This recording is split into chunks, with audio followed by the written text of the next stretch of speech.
What's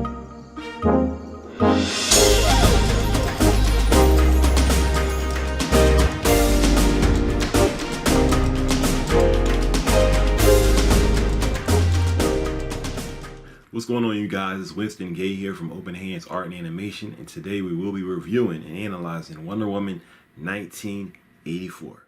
Now, Wonder Woman 1984 is a real mixed bag in my opinion, for sure. It has its good points, it has its bad points.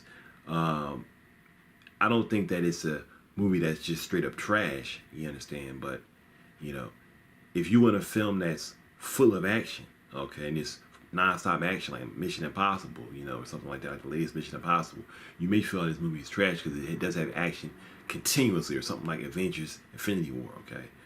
But I feel like the movie does bring things that these other films do not bring, okay? And even though it has its issues, it's still a movie that, in my opinion, was entertaining, okay? What I say is an average film. I would say overall I feel it was an average film, but it had parts that were above average in it, okay? So let's get into it. Let's get into the good first. We're going to start with the good here. Wonder Woman 1984 has a lot of good parts in it, okay? One of the things I liked about the film was the action, okay? And the way that Wonder Woman moved. The way that she moved, in my opinion, was very, very entertaining.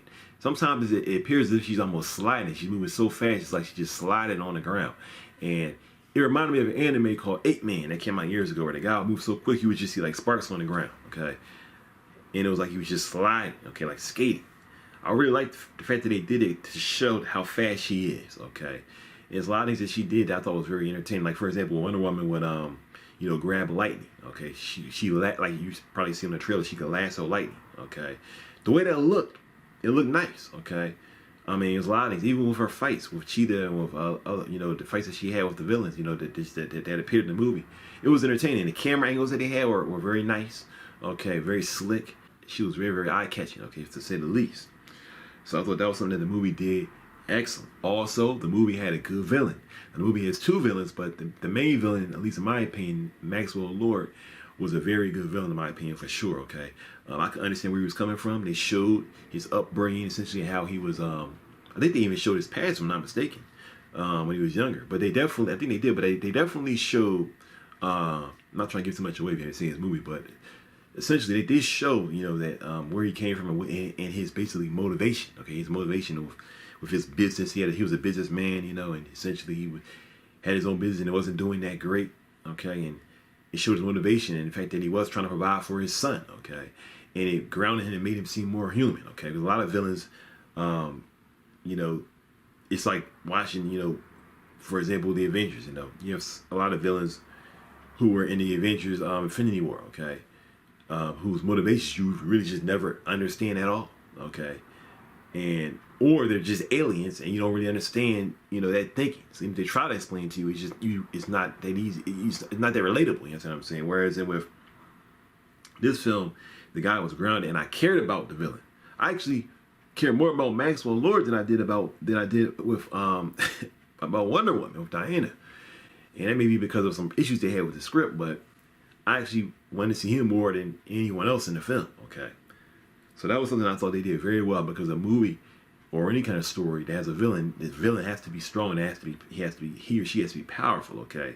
Because what the superhero or the protagonist can do is all based on, and what they accomplish is all based on the amount of power or the difficulty that the villain, you know, brings forth and brings to the table, okay?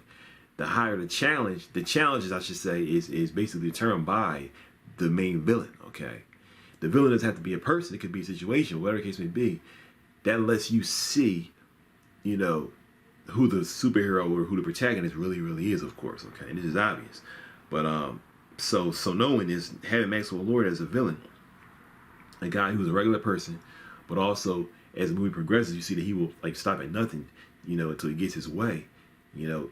It really is entertaining because you don't know what the guy is going to do, okay? But at the same time, you feel for him. When he does certain things, you feel for him, you understand? So I thought that was really, it has a really good villain. Also, I thought the film did a good job of moving around, okay? It wasn't like, you know, a lot of Batman films where, you know, they're usually just in the dark Gotham City, you understand? They really move around in this film. They go to other countries. Everything is, you know, the coloring of everything is very good. It's shot very well. I was very pleased with the way the movie looked. Okay, you ever watch a movie, you feel like, oh, okay, so this is the level of technology that we're at right now. This is where the cameras are right now. Okay, and I'm a videographer myself, and a writer, and I do graphic design, all kind of stuff. So to see that was even more exciting for me. Okay, I thought the movie it was shot very well, and then it do like just it also didn't do like just dumb stuff for no reason. Like for example, with J.J. Abrams, sometimes he'll do things where he'll have like a lot of camera like glares and stuff going across the screen over and over again to like snazzy things up. The movie didn't have a lot of that stuff. It didn't have a lot of like shaky cam, nothing like that. It was shot smoothly, and even for example, in the beginning of the film, they I guess throughout, but I know it's really only in the beginning of the film where they kind of showed they showed things as if it was like an '80s movie. Okay, when they had a scene where they were, I think this is on YouTube if you ever seen the movie, where they, or at least parts of it, there's scenes where they're in a mall. She's trying to stop so I think some jewelry thieves, if I'm not mistaken. And the way that it's just shot, okay, the way that not only the way that it's shot, but the way it's lit, the way it's colored, it's just very, very attractive to the eye. I mean, there's a part where the camera zooms in on this black girl, okay, and it's just shot very in the '80s era, okay. If that's the proper way of saying it, it's shot very '80s-ish, okay. And but it's also lit well and just shot very, very, very cleanly, okay. And I really, really appreciate that. And it drew me in from the beginning of the film with that scene, which of course they intended. Also, I want to say another thing that the movie did well was that it was not hard to follow what was happening, okay? Even though, in my opinion, it had a lot of plot holes in this film, or just things that just didn't make any sense, or it could have been written much better. The film was easy to follow. What was going on was not like, what's going on, Like some movies like Transformers or Terminator, there are films where it's just so much going on, or it's things that happen you just can't understand. You're just like, well, I don't really understand what's happening or why. And this film is very simple. It's not too many characters. It's Wonder Woman, it's the character Cheetah, and it's Maxwell Lord, okay? It's not too complicated. So because of that, it's not like a bunch of auxiliary characters just surrounding them for no reason at all, trying to add in other, storylines like for example, Spider-Man 3, or even I think it was maybe Spider-Man 2, if I'm not mistaken, where they have all of these villains, okay, and all that stuff going on, and all these things they want you to care about. And at the end of the day, you end up not caring about anything at all, okay. This movie, in my opinion, doesn't do that, and that's something I don't think people talk about. They just focus on the bad stuff or things they don't like, and don't look at what the movie does good. And the movie does a lot of things better than a lot of superhero movies, in my opinion, for sure. Just like the first Wonder Woman did, The first Wonder Woman cut a lot of fluff off, okay. This film is similar. It's just that what you have to look at at certain points, is problematic. And that takes us into the bad of Wonder Woman 1984, okay? One of the things that irritated me most about this film was just writing errors, okay? Things that could have been easily fixed, okay? If someone just thought about it a little bit more. And it just irritated me because I said, you know what? If they just changed this, and this, it could have been so much better, But someone was either lazy or didn't know what they were doing, which is also irritating me because I'm like, there are people out here who really need work and really could, are trying to break in the industry, okay? Why not get one of those people in shot instead of having someone write who obviously either is too new to be writing a feature length film like this, or just does not care, okay? Because it's stuff in this film, I'm not gonna go into all of it, but there's stuff in this film that could easily be corrected, and it's very confusing. It's a head scratcher, in my opinion. Like I have in the title of this video, it's a head scratcher, almost throughout the whole film, okay? And we're gonna start with Steve Trevor, which is, Wonder Woman's love interest, who, as he was in the first film, he comes back in this film, and this may be like a spoiler, but I have to say this, and if you don't want to hear this, you may want to fast forward a little bit. Steve Trevor, the reason why he comes back is because of the fact that, Wonder Woman makes a wish, basically, through the power of this stone, okay, with Maxwell Lord, because he has the power to grant people's wishes. That she wants, essentially, for Steve Trevor to come back, and he does, but he comes back in the body of another man, okay? Now, this is something that really makes absolutely no sense, in my opinion, at all. And you may say, well, I need to watch the film and figure it out for myself. And when you watch the film, I guarantee you're going to be saying the same thing I'm saying. You're going to be saying, what's the point of that? Okay? Because think about it. The wishing power that's given to Maxwell Lord is like unlimited. I mean, the dude has like unlimited power, okay? So for her to want something like this guy to come back, he should just be able to come back, okay? I mean, that, in my opinion, it just threw me so much because it didn't make any sense. And the movie would not rectify this, and it did not even try to. I really felt like there was like 2 or 3 different writers, and they came up with this. And someone said, no, we need to make him be in the body of someone else. And they just tried to merge it together. And it was just, you could just tell that somebody was told to do something they didn't want to do, or something was just changed, because the way they was just left out like that, the way you see it, you could tell that you're watching something that was just chopped and cut up, and they just said, "Hun, just take it, okay, just take it," and there's no like explanation for it, okay. I mean, it ain't worth thinking about. Let's go on to the next one, folks. Also, another issue I had was that Cheetah, one of the villains, which was entertaining at times, she was not really developed, okay? I actually think that Cheetah didn't have to be in the movie at all, okay? And, I like seeing her, and the actor did a good job, but because she was not developed, and because I did not care about her like Maxwell Lord, because I felt the movie didn't really try to bring me, her motivations, why should I care for her? Her pathos, it was just not there, okay? So, because of that, I just felt like she was just there because they wanted to have Cheetah in the film. Okay, it was just simple as that. Maybe they didn't want to have, one woman against another guy like the first film, so they had to put a Cheetah in there. I don't know. But in my opinion, either make her the main villain so you can have more time with her, you understand, or just take her out completely, because end of the day, I felt maybe like 20% for her, and like 95% for Maxwell Lord, okay? And that didn't make any sense at all, okay? I'm like, once again, why was she in there? And then why was she there? And then on top of that, okay, she's working with Maxwell Lord, at different points in the movie, they get together.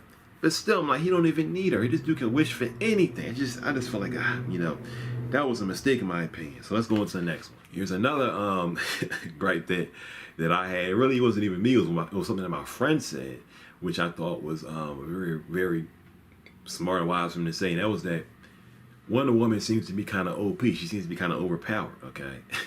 For example, one of the things that my friend kept on saying was, he said, Wonder Woman, do a rope around lightning. She threw a rope around lightning. He kept on saying that, like, she's so powerful, she can throw a rope around lightning, okay? And watching, I was like, it's entertaining to watch, but we really sit and think about it, like, what? How fast could she have been that she could, it's not just that she, grabbed lightning or found it or met it at a certain point. She actually had a rope, a lasso, and threw it. And then on top of that, folks, then she swung like Spider-Man off of lightning. In the movie, of course, it's slowed down, but you think about it in real time, for her to be able to do that, she had to be faster than lightning. She has to be faster than lightning, which means that Wonder Woman is essentially fast or faster than the Flash, which once again in my opinion, doesn't make any sense, because if that was the case, why is it that when she was in Justice League, okay, you did not see her speed like that? Why is it that when, Superman was awakened and Superman was able to catch Flash moving around him and start to fight the Flash, that Wonder Woman wasn't right there, and it just as fast, okay? It's because once again, she didn't have that power in that film, but Wonder Woman 1984 is supposed to be before Justice League. You see what I'm saying? It's like, it just doesn't make any sense. The writers, in my opinion, did not care at all for the universe that was already created, okay? And you can't just say, okay, we didn't like Justice League, we're redoing that, so we just forget about, what happened, or hey, the fans didn't like Justice League, this is our own thing. No, you came out of Justice League, you came out of Batman vs Superman. It doesn't matter if some people didn't like it, okay? You came out of that. You have to be able to write something that sticks to that story, okay? So, and the thing is, not like it's his own film, and she came from that, and they know that, so... it's a head scratch, you understand? And these are things that draw people out of a film when these things happen, okay? Once again, this movie is torn down by the writing. I don't think it's a terrible film overall, overall, just a garbage film, but the writing, okay, the writing. So many films, okay, in my opinion, they could be tweaked just a little bit, you know, in areas, and the movie would just stand strong. But because, you know, of either poor writers or maybe a lack of care, you know, for the script, we get stuff like this film, Wonder Woman 1984.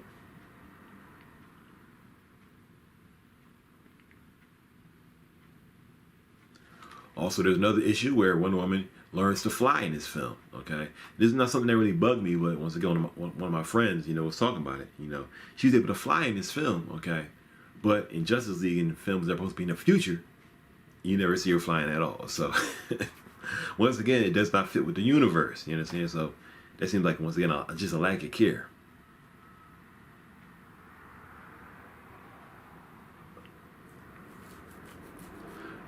Now, one of the biggest problems that I had with the film, which I'm sure other people, they probably weren't bothered that much, but to me, it just bothered me for some reason to no end, was that Wonder Woman got this suit of armor, this golden suit of armor. And the thing is, you know, it's seen on the posters, it's seen in the trailers, and I'm like, I can't wait to see how they're going to show this, how you know, explain this. And in the film, it's as if someone just said, we want her to have a golden suit of armor. Okay, well, how are we going to explain it? We don't need to. Just have her have a golden suit of armor.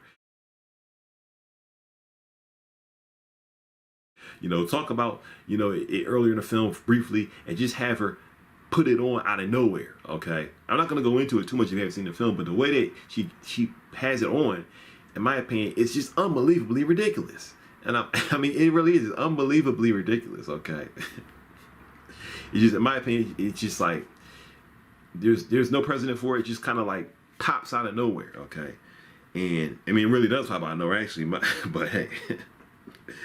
You know, that's how the movie is, and you got to kind of just believe it, you know. But I was watching, I was looking at the screen like, really? Like, y'all really gonna do this? Like, I was just scratching my head, like, the head scratcher. Whew, head scratcher. Another issue I had with the film was that the way the film ended, the third act, I felt that it was, you know, poorly written.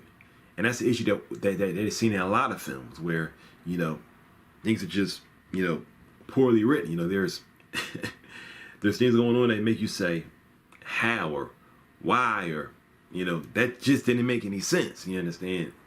I mean, and I don't want to go too much into it to give it away, but there are things that happen, okay, where, now I will say this, at the end of the movie, where, for example, Maxwell Lord, his motivation that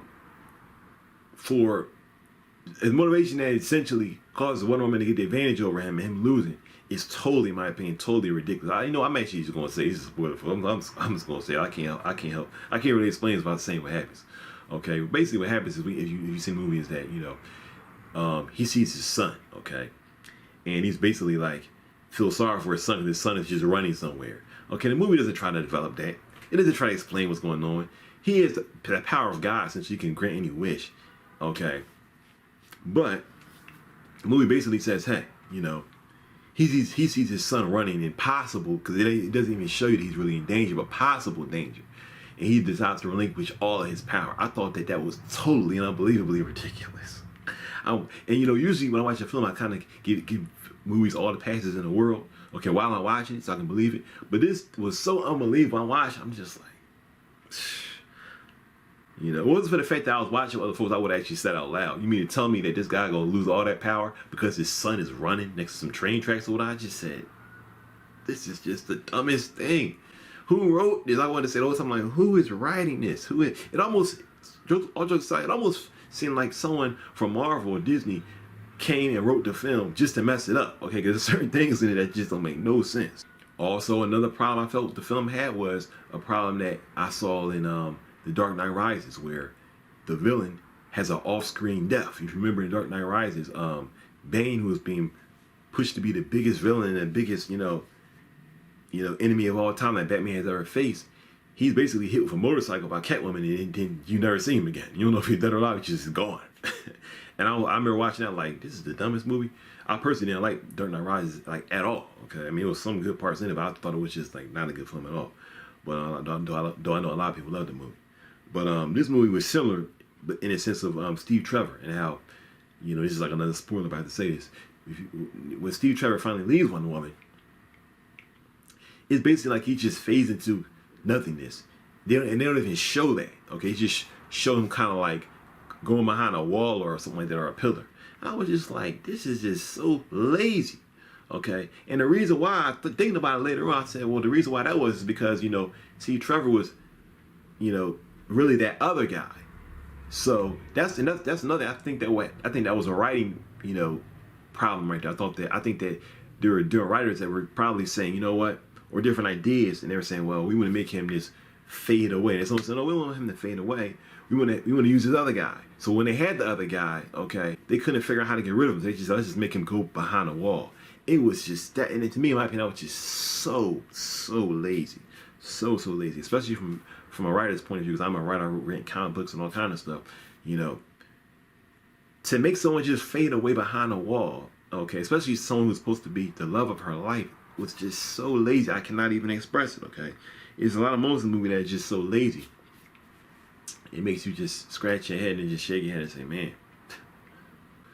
And there's a lot more I can say about, you know, things that don't make any sense, you know, especially with Maxwell Lord's power, and the fact that Maxwell Lord's power, the parameters of his power are not really fully explained or explained in an intelligent way at all. For example, okay, Maxwell Lord says that at one point, I believe when he's in an airplane, he says something to the effect that he can heal himself, where he will heal himself, okay, to basically live forever, to continue to go on, okay.